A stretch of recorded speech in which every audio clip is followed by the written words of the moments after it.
திருப்புகழ் 261. கிரிமொழி கிருதரை பொறிவழி செறிஞரை. கிரிமொழி கிருதரை திருதர் ஐம்பொறிவழி செறிஞரை. கிரிமொழி கிருதரை பொறிவழி செறிஞரை. கெடு பிறப்பற விழிக்கிற பார்வை கெடு மடக் கூடரை திருடரை.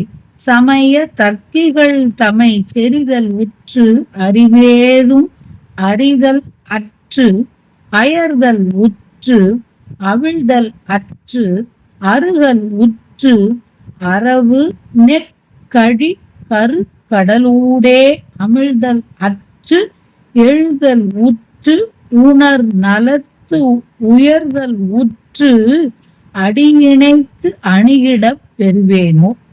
பொறி உடை செழியன் வெப்பு ஒழிதர பரிதலை பொறியில் அச்சமணர் அத்தனை பேரும் பொடிபட சிவமணப் பொடி பரப்பிய திருப்புகலியில் கவுனிய புலவோனே. தரி வளை துற நகை பொறியழ புறம் எரித்தவர் திருப்புதல்வர் நல் சுனை மேவும் தனி மணப்புவளை நித்தமும் மலர்த்தரு செரு தனியினில் சரவணப் பெருமாளே. அறிவுடைய பூண்பாண்டியனின் வெப்பு நோய் நீங்கவும் பறிக்கப்படும் மயிர் பொருந்திய தலையினரான அறிவற்ற அந்த சமணர் அத்தனை பேரும் அழிந்திடவும் மதுரையில் திருநீற்றின் சிறப்பினை பரப்பிய சீகாழி புலவனே கவுனியர் புலவனே. தரிபடுதல் சூழுமாறு சிரிப்பால் தீப்பொறி உண்டாக்கி 3 புறங்களையும் எரித்த சிவபெருமானின் திருமைந்தனே. நல்ல சுனைகள் பொருந்திய ஒப்பற்ற நறுமணம் உடைய குவளை நாள்தோறும் 3 முறை மலரை தருகின்ற போர் தணிந்த இடமான திருத்தணிகையில் வீற்றிருக்கும் சரவணப் பெருமாளே.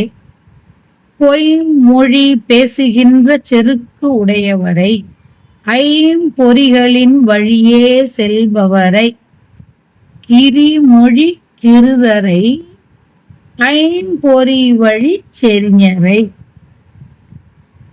தீய இந்த பிறவி நல்ல பிறவி ஆகாது தொலையுமாறு விழிக்கும் விழியை கொண்ட அறிவற்ற கெட்ட குருடர்களை திருடர்களை சமயவாதிகளை நான் நெருங்கி அறிவு சற்றும் அறிதல் இன்றி தளர்ந்து மனம் பக்தியால் நெகிழ்தல் இல்லாது குறைபாட்டை அடைந்து மிகவும் கெட்டு அழிவை அழிக்கும் பிறவி கடலுக்குள் அமிழ்ந்து போதல் நீங்கி மேல் எழுதலை அடைந்து நல்லுணர்வு அடைகின்ற நல்ல வழியில் மேன்மை அடைந்து உன் திருவடியை அடைய பெறுவேனோ.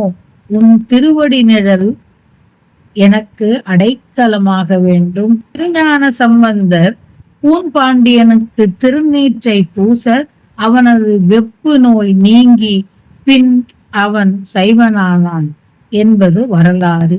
சிவ மணப்பொடி என்பது சைவ மனம் கமழும் விபூதியை குறிக்கிறது. ஞானசம்பந்தர் முருகனின் அம்சம் ஆதலால் அவரது குலம் கவுனியர் குலமாதலால் கவுனிய புலவோனே என்கிறார். திருத்தணிகையில் நீல மலர்ச்சுனை ஒன்று உண்டு. அது 3 வேளையும் மலரும். இந்திர நீல சுனை எனப்படுகின்றது.